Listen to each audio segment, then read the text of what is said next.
In this world in which we live, things are not always what they appear to be. We sometimes are unaware of the powerful forces pulling on us. Appearances can be very deceptive. A few years ago, I had an experience with deceptive appearances where the results could have been tragic. My wife's cousin and family were visiting us from Utah. It was a calm summer day on the Oregon coast, and we were fishing in the ocean. It was pleasant. We were having a good time catching salmon, when for some reason I turned around to see a huge 8-foot wave bearing down upon us. I only had time to shout a warning before the wave hit us broadside. Somehow the boat stayed upright, but Gary, our cousin, was thrown overboard.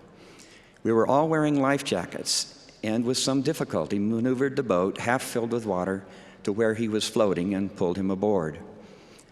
We had been hit by what is called a sneaker wave. It doesn't happen often, and there is no way to predict an occurrence.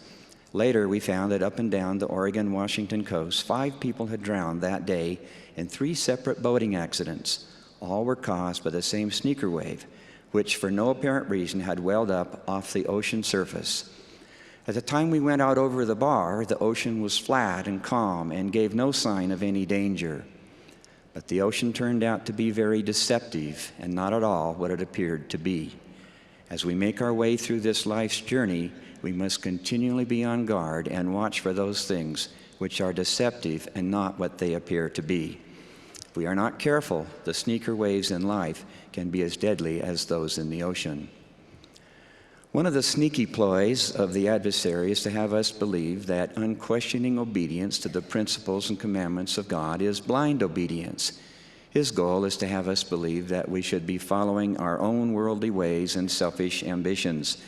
This he does by persuading us that blindly following the prophets and obeying the commandments is not thinking for ourselves. He teaches that it is not intelligent to do something just because we are told to do so by a living prophet or by prophets who speak to us from the Scriptures. Our unquestioning obedience to the Lord's commandments is not blind obedience. President Boyd K. Packer in the April conference of 1983 taught us about this. Quote, "Latter-day Saints are not obedient because they are compelled to be obedient. They are obedient because they know certain spiritual truths and have decided, as an expression of their own individual agency, to obey the commandments of God. We are not obedient because we are blind.